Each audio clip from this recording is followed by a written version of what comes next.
Between 2012 and 2022, Tibet's Driru County witnessed a decade of silent suffering.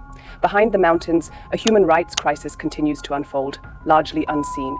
The Tibetan Centre for Human Rights and Democracy has now documented what it calls crimes against humanity, committed under China's so-called stability maintenance policies. In 2013, Tibetans in Driru County staged peaceful protests against a forced government campaign requiring Tibetans to hoist Chinese national flags on their rooftops, a sacred space traditionally reserved for prayer flags. The response was brutal. Chinese forces opened fire, arbitrarily detained and tortured protesters, shut down monasteries, and cut Driru off from the outside world.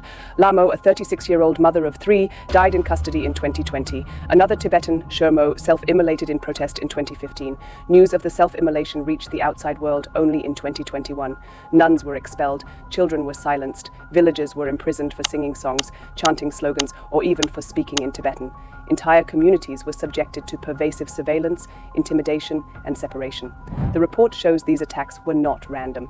They were part of a state-led policy to erase Tibetan identity, a systemic campaign to crush cultural and spiritual resistance.